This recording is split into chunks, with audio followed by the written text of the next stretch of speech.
This part of lesson 4 is going to be choosing audio channels and a couple more subtopic headers, and it will get us to the end of the chapter. Okay, so in the past few chapters we talked about our settings for importing clips and how the audio is affected, and there was a way that you can change your ingest settings as far as your preferences. If you're on a Mac, it would be Premiere Pro, Preferences, Timeline, Default Audio Tracks.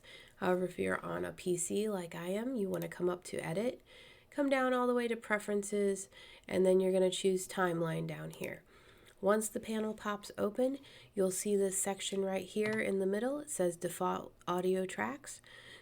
If it says Use File, that is going to give us whatever the file data has. So if it's a mono track or stereo, it's going to come in the way the file was recorded.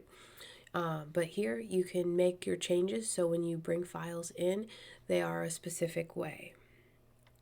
So I'm going to hit cancel. That's just a reminder of where those preferences are. The book is actually telling us to click on this bin, and if it's not already open, make sure you double click and open it. It's going to bring it forward in the project panel. All right, so it wants us to find the clip reveal. It's this one right here. It says reveal on it. It wants us to right click. Once we've done that, it wants us to choose modify. Modify is up here, and then it's going to have us choose audio channels. So you can do this to one single clip, or you can do it, I believe, to a whole group or a bin. When the preset menu is set to use file, which we see right here, Premiere Pro will use the file's metadata to set the channel format to that audio.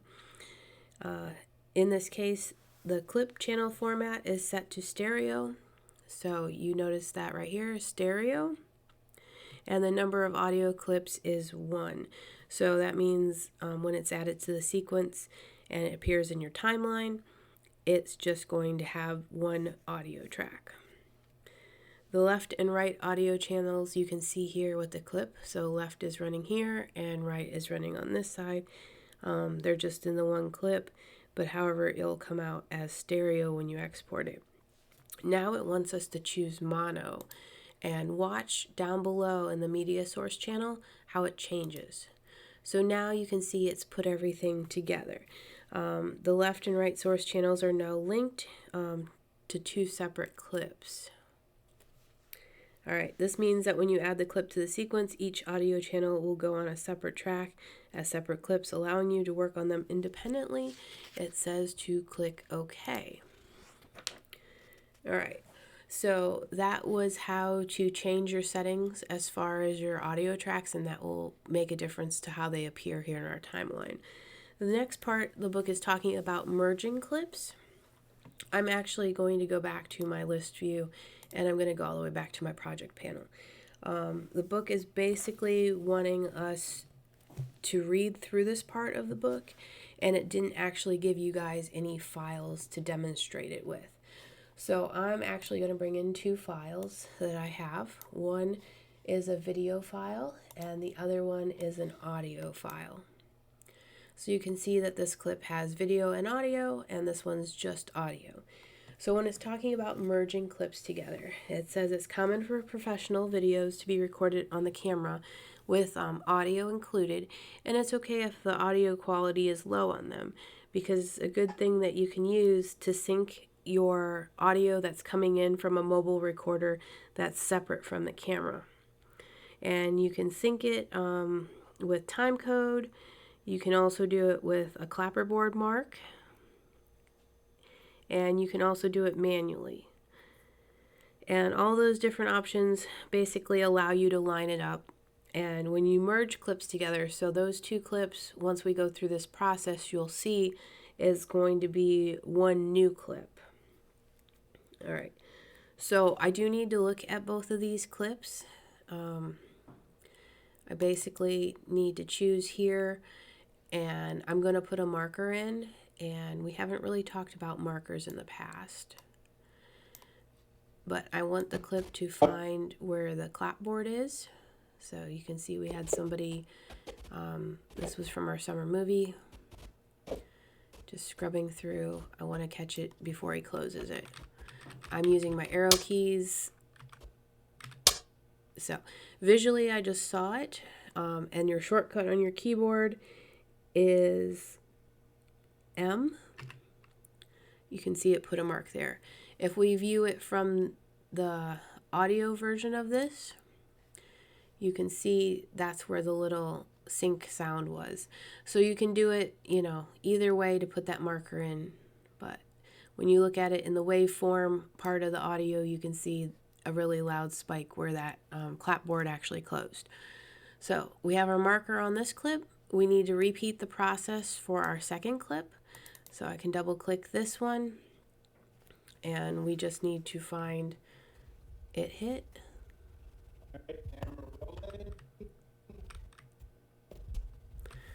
And it might be this one right here. We only have a waveform to look at this time, so you can play it. It might be this second one. So I'll move it a little bit further. Shot 1, take 4. And I'm going to scrub by 1 frame each.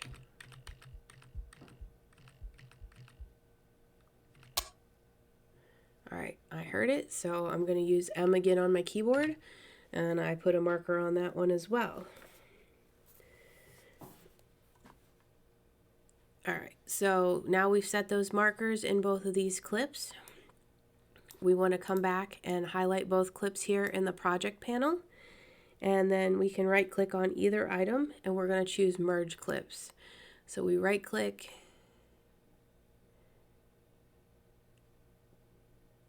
and right here is our merge clips button. It's going to pull up this panel, and you can give it a brand new name if you want. It's just adding the word merged at the end, which is perfectly okay. There is an option, then you need to choose if we're going to use our in point, out point, time code, clip marker. So I'm going to choose clip marker because that's what I just did. Time code would be good if you were with a really fancy system and the camera and the clapboard were actually synced with their time code, so you could do something like that. We could have also set endpoints as well, and that would be I on your keyboard, or an out point, which is O. But let's choose this one, and let's see what else it says. I think we're good to go. So after you've chosen that, you can also, this bottom part is use audio time code from clip and remove audio from AV clip. So these are things that you could possibly remove from the audio video clip.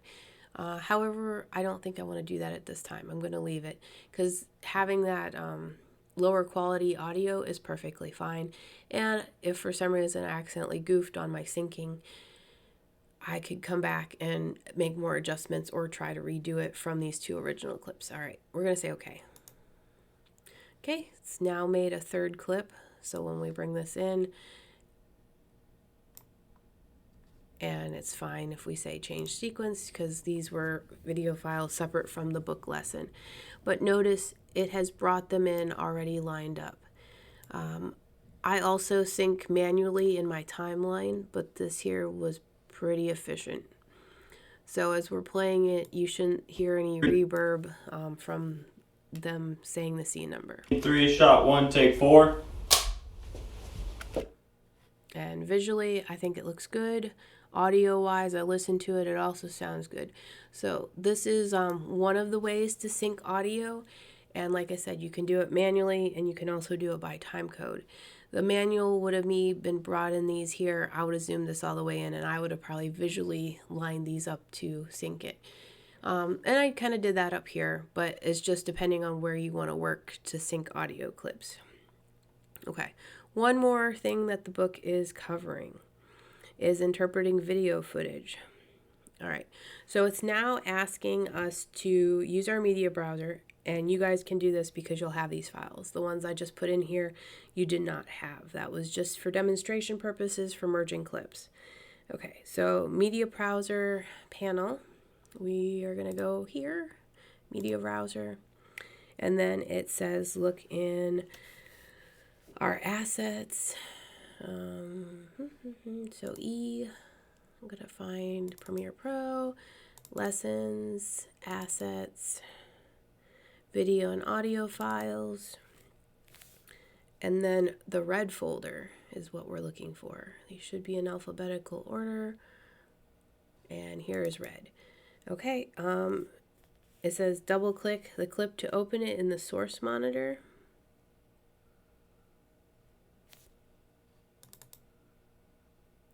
And I believe that has also put it now into our project panel. Notice that this clip, and this is what they're talking about for this one, is it's very wide. The reason for that is this is considered anamorphic footage. A lot of times if a director shoots in this type of footage, they're shooting in it because they're wanting to push your focus to a more narrow field as far as top and bottom of the frame. A lot of movies are actually shot in anamorphic. The other interpretation of anamorphic, if you guys understand your square pixel, which is a 1:1, this is anamorphic, which is a 2:1 on your pixels, meaning it is 2 pixels wide for 1 pixel tall. So that why is another reason that they look so wide versus the height. It wants us to right click the clip in the project panel and choose modify and interpret footage. Okay, so we're going to go back to our project panel.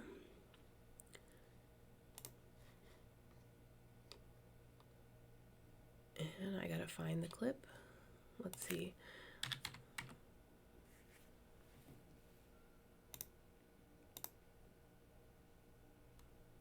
All right, I don't see it in here, so I might not have imported it. So that's all right. If you didn't get it the first time, just do it the second time. So right click on it and say import. I thought when we double clicked it that was enough to push it over, but it was not. So here it is. There's our file right there. All right, so now it wants us to right click on it in the project panel, and we're going to choose modify, which is up here, and then interpret footage right here. And it wants us to change the option. So I talked about the 2:1 ratio.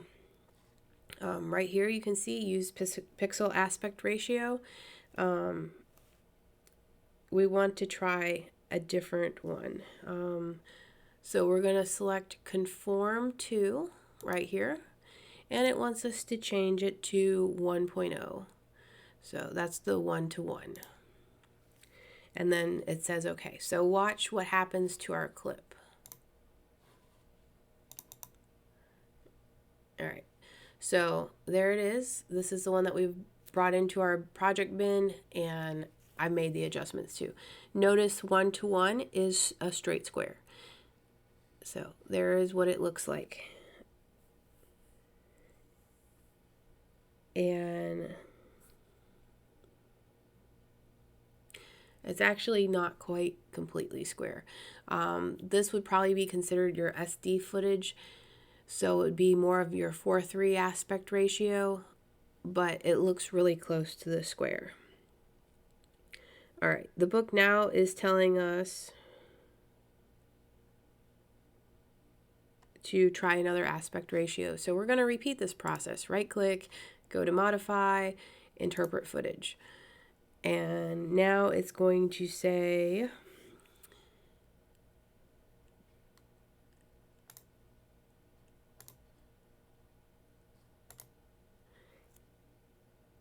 DVC Pro HD is the one they're asking for. So we choose that one. Now it says 1.5 and we say okay. So now it looks much more like your regular HD footage that you've worked with, the 16:9 aspect ratio. So basically it took it to widescreen. So since you were starting out with anamorphic and it was such a big file, you were able to go in and adjust all these. And some of your other video clips you'll be able to do the adjustments on as well. Things to be mindful of, and you may have to play around and test this, is if you're taking something that was originally the 1:1 ratio or 4:3, basically the SD stuff, and you're trying to make it into 16:9, which is the widescreen, if the heads are too close to the top, actors' heads may get chopped off. Like you may lose some of the information by switching around all these aspect ratios. But it is nice that Adobe Premiere has an option for us to change the files. So I know that was a little clunky. I haven't used these methods for moving footage around in a while. So there it was, and we are now to the end of the chapter. Till next time, guys.